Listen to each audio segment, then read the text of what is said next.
Bom, então agora eu vou apresentar a professora Romilda, e aí, após a fala da Romilda, a gente vai conversar um pouquinho. A professora doutora Romilda de Souza Lima é professora associada da Universidade Estadual do Oeste do Paraná, UniOeste, onde é professora permanente do Programa de Pós-Graduação em Desenvolvimento Rural Sustentável e do curso de graduação em Nutrição. É doutora em Extensão Rural, área de concentração Cultura, Processos Sociais e Conhecimento pela Universidade Federal de Viçosa.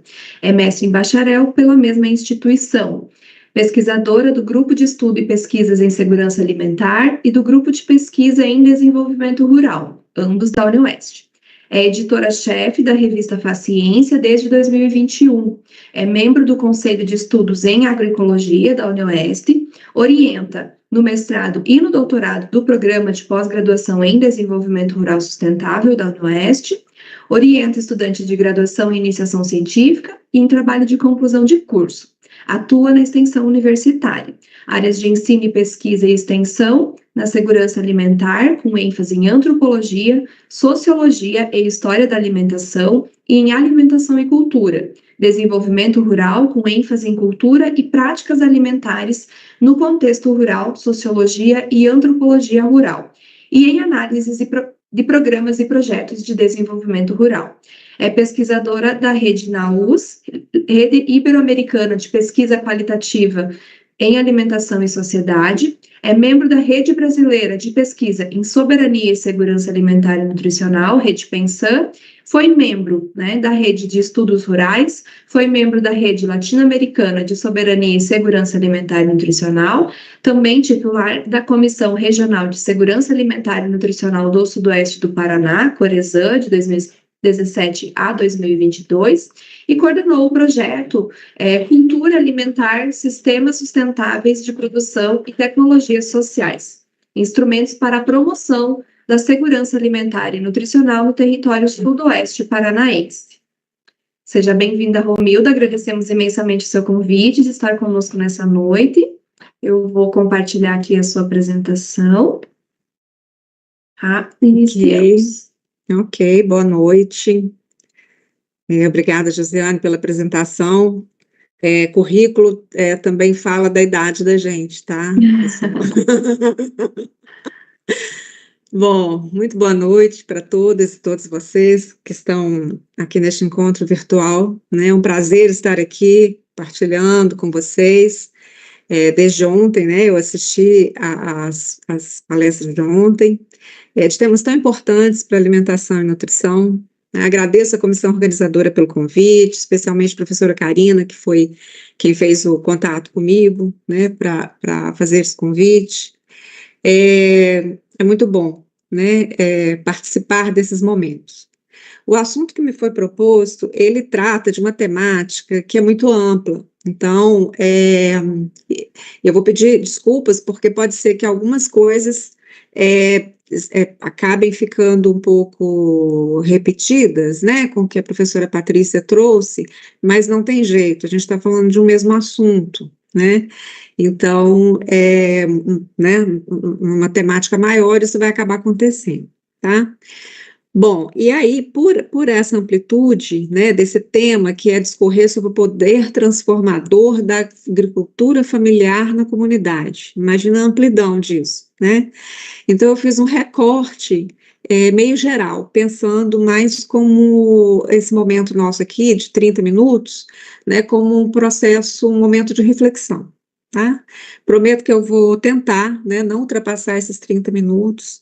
Eu sei que vocês têm outros assuntos muito interessantes nessa noite, né? Eu vou contar com a professora Josiane para passar os slides, porque o meu Teams tem vida própria e deu problema hoje.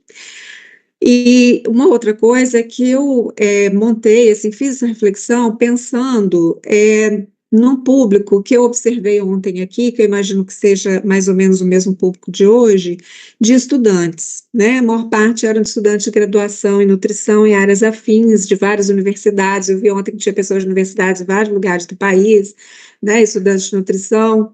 Então, eu optei por conduzir essa conversa hoje pensando nesse perfil de público, né? De estudantes de graduação. Então, eu peço a paciência para os que já dominam com mais profundidade sobre o tema, né?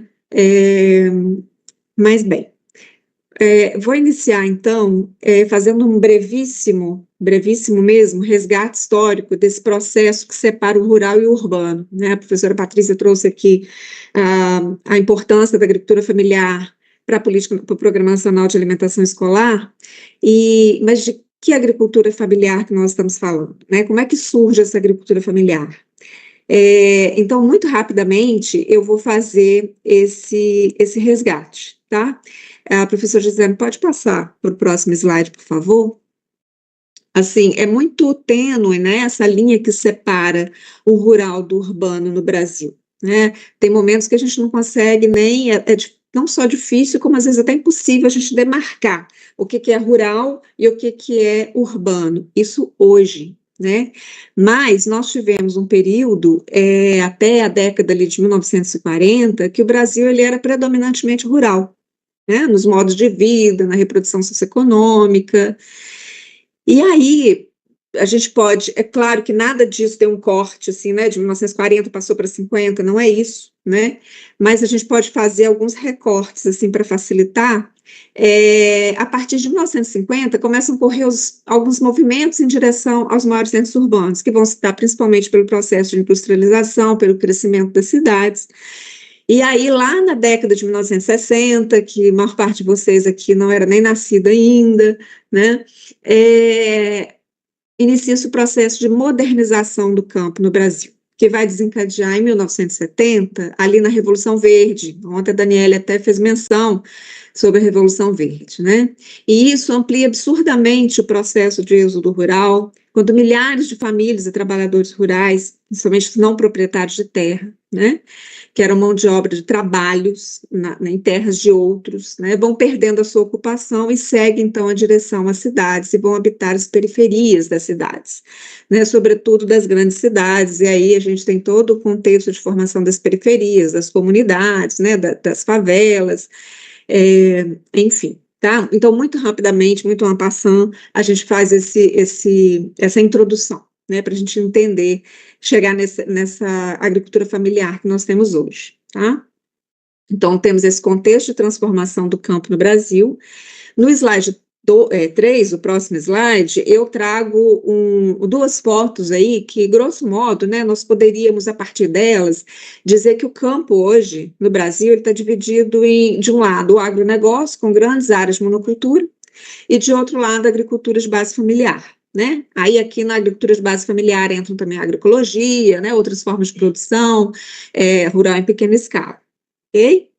Bom, dito isso, é importante fazer ainda uma outra brevíssima abordagem sobre a agricultura familiar no Brasil. Como eu disse, nem todos os cursos de nutrição que estão aqui, talvez outros que estejam assistindo, tenham disciplinas específicas, matérias específicas, né, que estudem na sua matriz curricular o rural e as ruralidades. Tá? Então, a gente tem que trazer algumas considerações. A professora Patrícia já fez isso anteriormente, então eu vou fazer, reforçar, porque acho que é importante ter essa compreensão. Tá? Então, no Brasil, a agricultura familiar, como é que ela é caracterizada? Né? De acordo com a Lei 11.326, que trata da Política Nacional de Agricultura Familiar, considera o seguinte: que não detenha área maior que 4 módulos fiscais. Então, pensando no Paraná, um módulo fiscal é considerado em torno de 20 hectares, né? Então, 4 módulos seriam aí em torno de 80 hectares, então esse seria um limite. Que utilize predominantemente mão de obra da própria família nas atividades econômicas, né? No mínimo a metade. Isso é uma determinação mais recente, e que metade da renda familiar seja originada das atividades econômicas exercidas na propriedade, e que a gestão também seja exercida pelos membros da família. Então, isso caracteriza a agricultura familiar hoje no Brasil. Tá? Nas nossas universidades, nós temos vários estudantes, aqui a gente tem bastante, né? No Paraná, acho que em outras universidades também, né, professores, estudantes, técnicos, que são membros de famílias agricultoras, né, são filhos, são netos, são bisnetos, então já estão familiarizados com isso, né. Em números, nós vamos ver nesse próximo slide os dados do Censo Agropecuário de 2017. Nós tivemos um Censo Agropecuário em 2006 e o outro foi só em 2017. né? Então, esses dados do censo de 2017 apontam o quê? Que 77%, ou 3,9 milhões de estabelecimentos rurais no Brasil, se caracterizam com agricultura familiar, mas ocupam apenas 23% da área de todos esses estabelecimentos rurais. Por quê? Porque a agricultura familiar ela é de pequeno porte. Eu mostrei para vocês agora atrás que é o módulo fiscal, né? Muito pequeno. Então, mesmo o censo aponta que essa porcentagem ela já foi maior no passado, né? Se a gente comparar com o censo agropecuário anterior de 2006, houve uma redução de 9,5% dos estabelecimentos rurais de agricultura familiar no país. E com isso houve também uma redução de 2,2 milhões de postos de trabalho no campo, né? E essa redução, ela vai, isso vai impactar, né, essa transformação vai impactar os rumos da agricultura familiar, né, ao longo desse processo histórico, né. Então, é interessante observar também duas características que foram apontadas por pesquisadores da área de estudos rurais, principalmente ali os da sociologia rural, antropologia rural, entre as décadas de 1980 e 2000, que tiveram implicações na agricultura familiar, que sinalizavam para as seguintes questões. No próximo slide, por favor, Josiane, que é a masculinização do campo, né? Que o campo estava ficando cada vez mais masculino, ou com mais presença de homens do que de mulheres. Por quê? Porque principalmente as mulheres saíam do campo em busca de ampliar os estudos e trabalhar na cidade, ainda que continuassem em algumas situações morando no campo e por vezes até colaborando com os custos de produção na propriedade, isso ainda acontece bastante, né? Esse processo teve início, sobretudo com a modernização da agricultura, que eu falei lá atrás para vocês, né? Ali pela década de 1970, com a Revolução Verde, outros tantos pacotes, né, de modernização. E isso retirou espaços de trabalho que antes eram ocupados por mulheres, né? Elas possuíam menos possibilidades de inserção nesse novo sistema. E isso foi provocando uma exclusão de gênero, né? Obviamente que por preconceito, e não por incapacidade dessas mulheres do campo, né?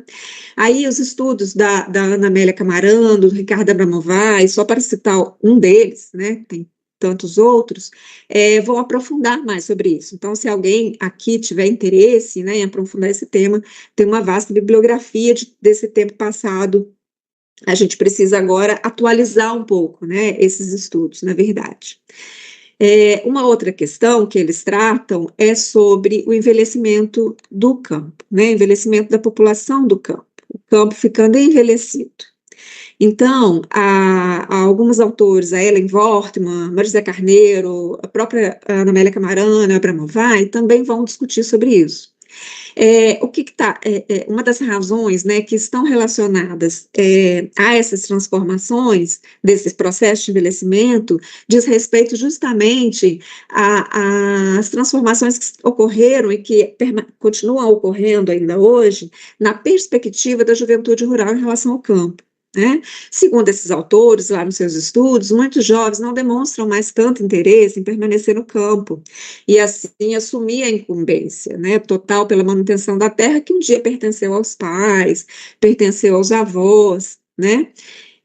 Mas não é só isso, tem uma questão geracional que também é problemática, né? Quando a gente estuda o processo de sucessão rural, às vezes a pessoa que saiu da universidade volta para trabalhar com os pais, essa coisa não dá certo por um conflito ali geracional, né? E que isso também é um grande desafio, né, para o trabalho da juventude no campo. Tá?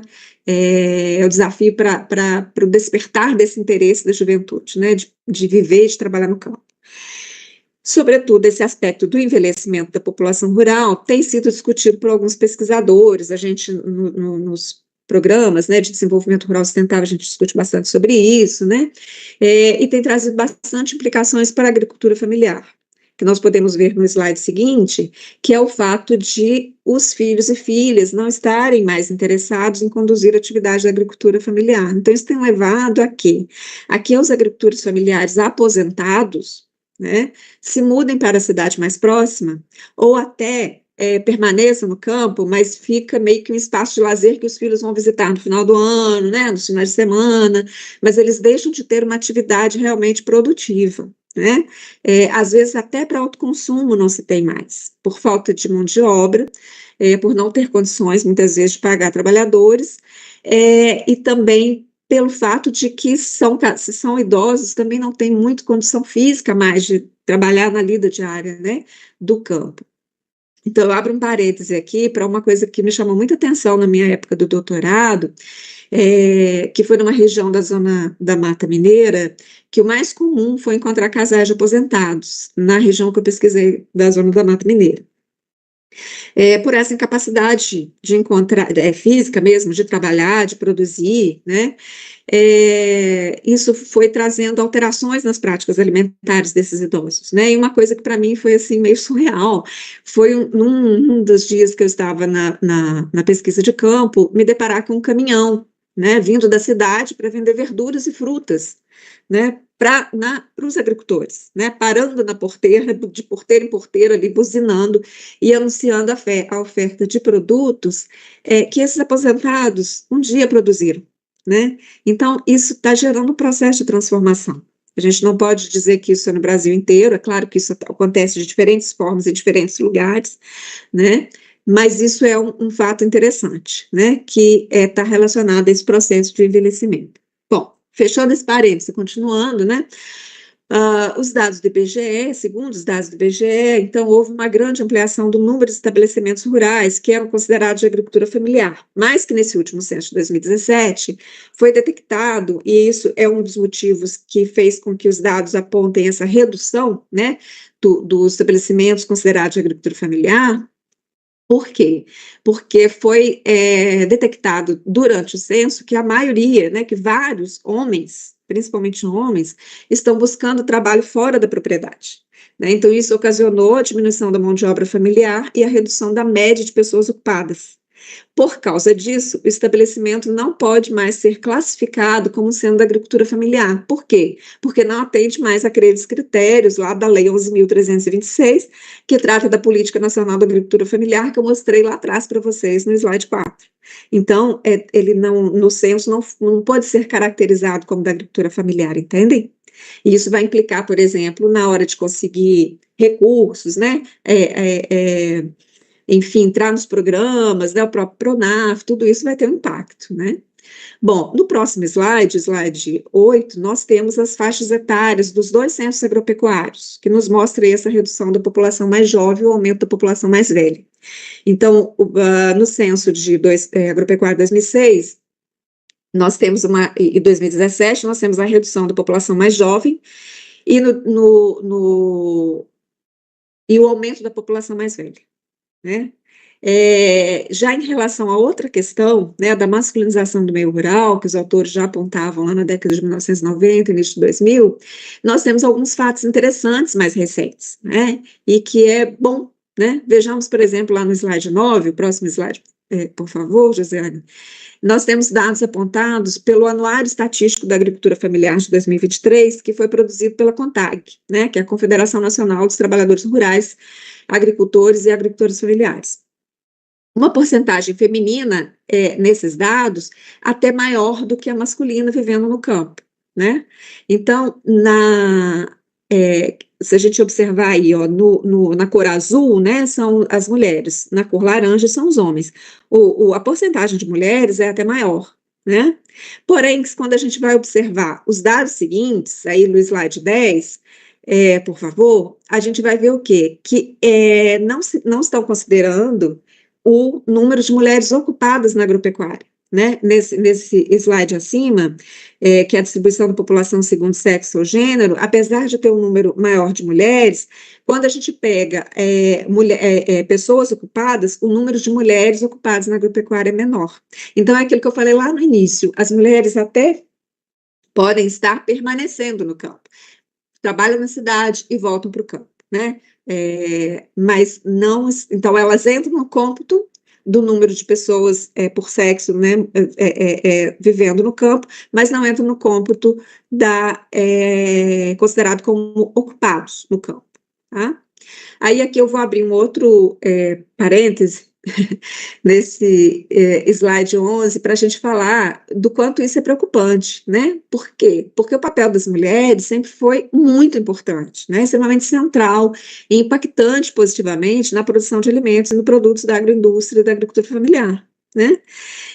Desde sempre, elas ocuparam um papel fundamental, exercendo várias funções de trabalho na agricultura familiar, embora muitas vezes pouco valorizado, pouco reconhecido, né, considerado como ajuda, né, lá a mulher ajuda no trabalho do campo, a mulher ajuda lá no curral, a mulher ajuda na colheita, né, sempre como um trabalho de apoio e nunca como um lugar central, o que não é verdade, né, porque elas sempre exerceram esse papel central também, né. E quando a gente está falando de mulheres rurais aqui, nós estamos referindo às mulheres lavradoras, pescadoras, extrativistas, as indígenas, quilombolas, produtoras rurais, mas também as agropecuaristas, né?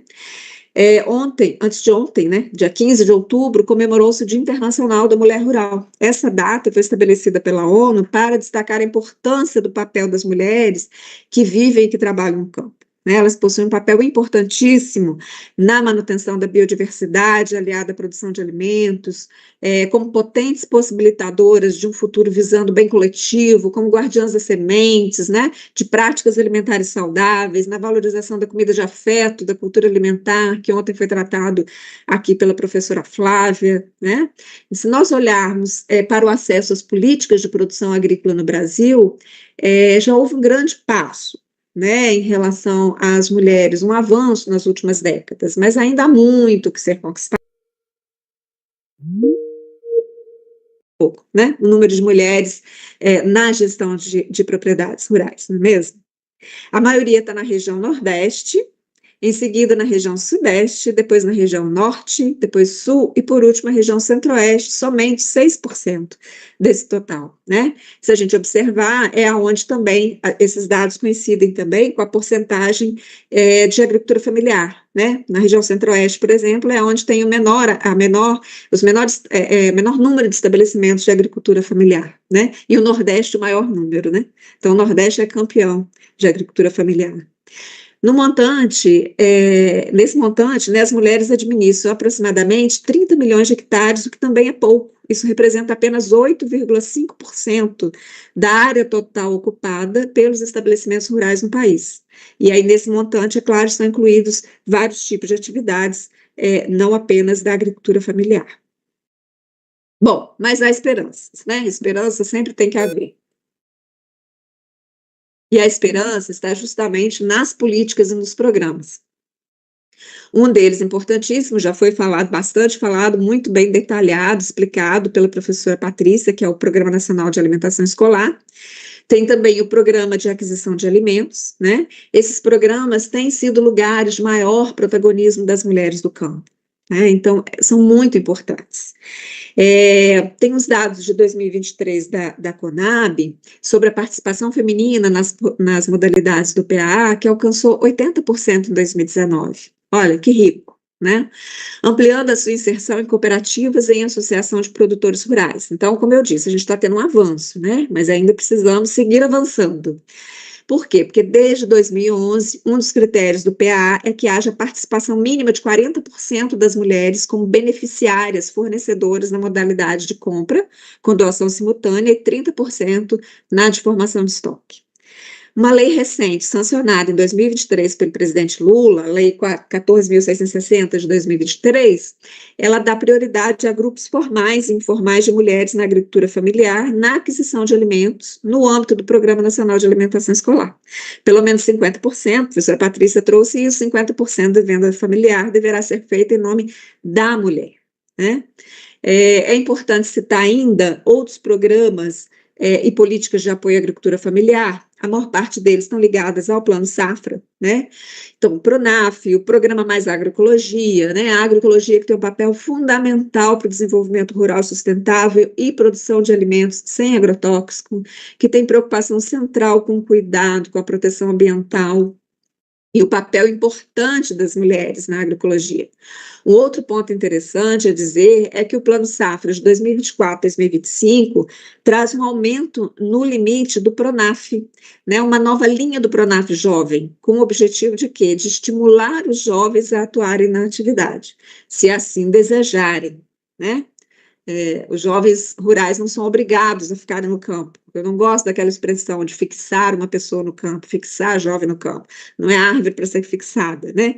Mas a gente torce para que aqueles que desejem, que amem a atividade da agricultura familiar, se sintam cada vez mais estimulados, né? E contem com apoio para poder realmente ficar, né?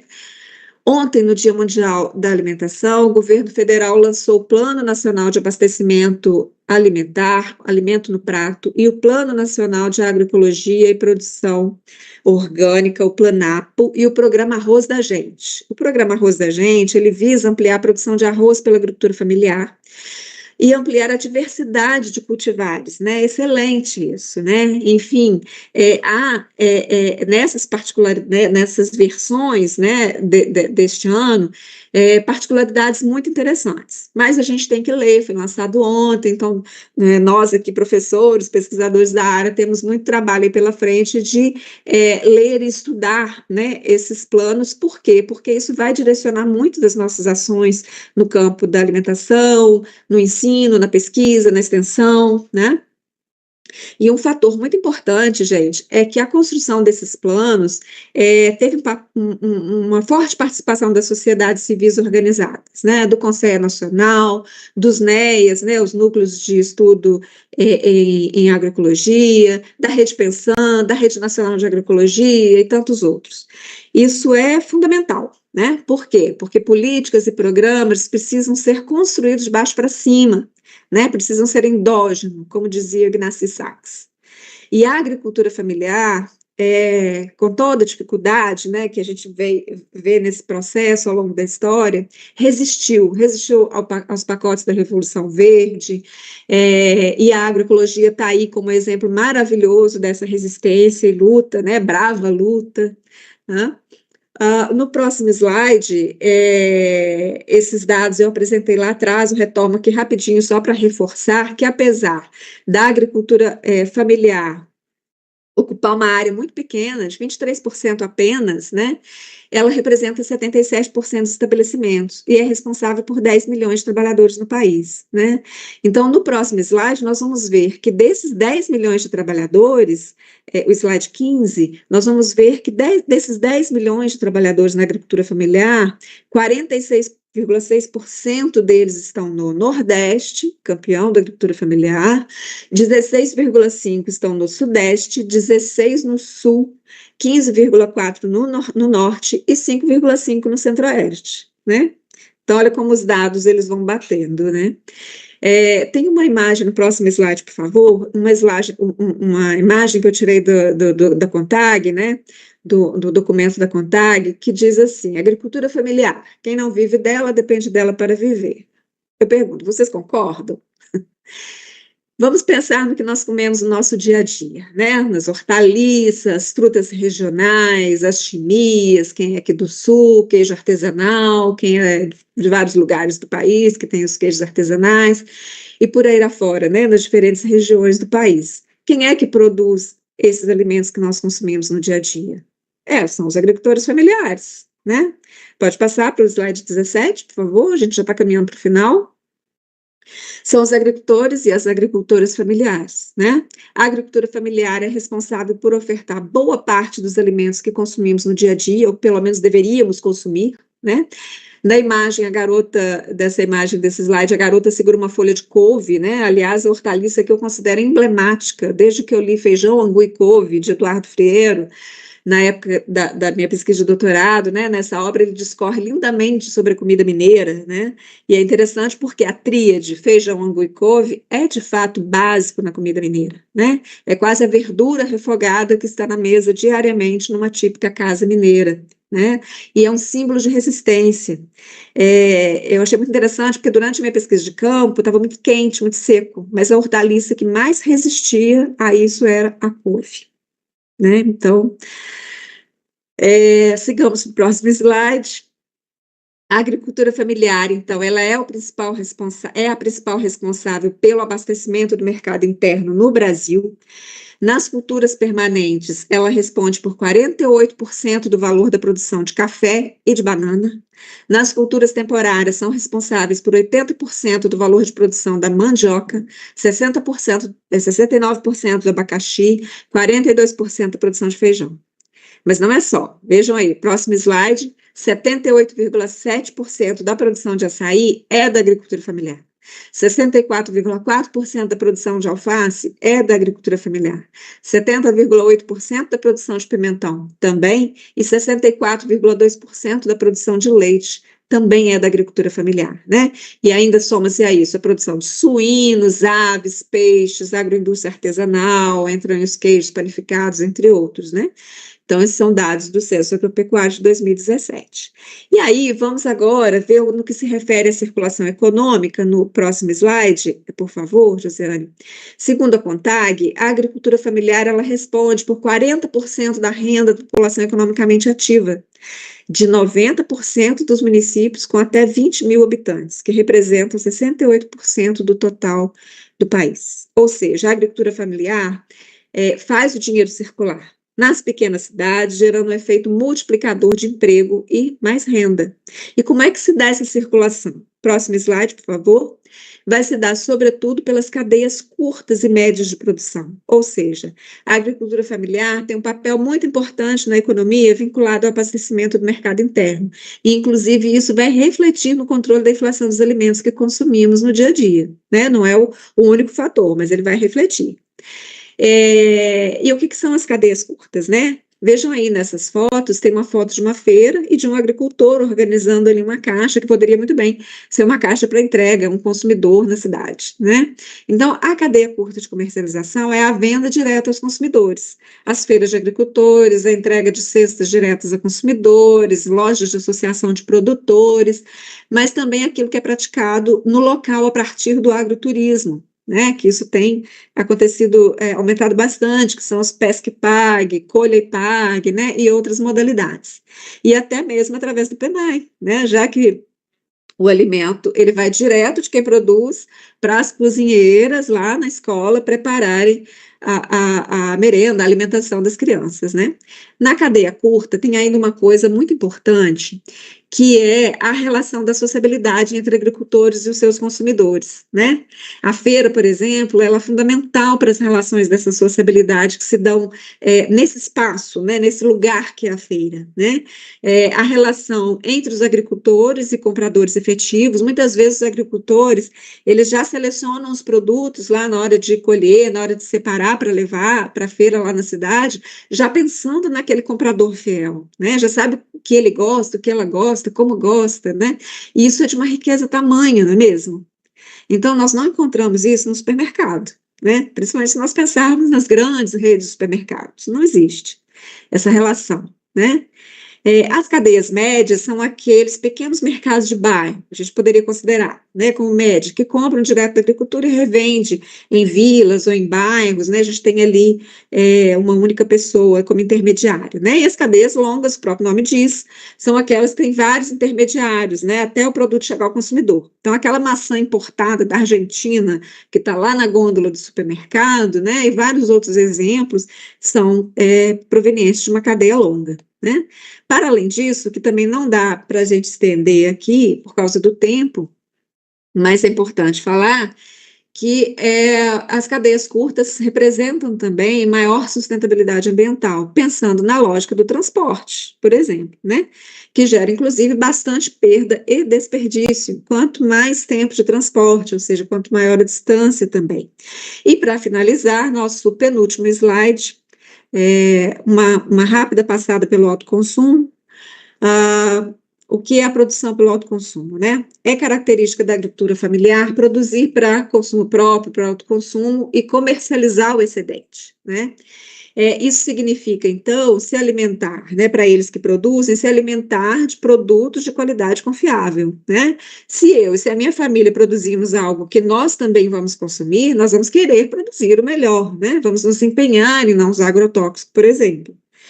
Claro que para isso a família agricultora precisa conhecer sobre os efeitos nocivos dos agrotóxicos para a saúde, e infelizmente alguns não sabem exatamente quais são os riscos a que estão sujeitos. Mas os produtores agroecológicos todos sabem. Então, na dúvida, procure os agroecológicos. Uma outra característica da agricultura familiar é a diversificação, né, para ter maior disponibilidade de produtos e, portanto, adquirir menos no comércio e assim economizar, né? Ter acesso a feijão, hortaliças folhosas sazonais variadas, frutas sazonais variadas, mandioca, batata doce, abóbora, moranga, tomate, chuchu, beterraba, cenoura, ovos, frango, peixes, leite, queijo, né? Às vezes até o porco, a banha. Isso é uma importante economia para os agricultores, né? E a garantia de conhecer o produto, além do prazer e do orgulho de comer aquilo que é cultivado e colhido pela própria família. Então, a função do autoconsumo ela é muito importante no que se refere à segurança alimentar. Né? É forma sustentável para comunidades indígenas e quilombolas na manutenção da cultura e de hábitos alimentares, para além da importância econômica e para a biodiversidade.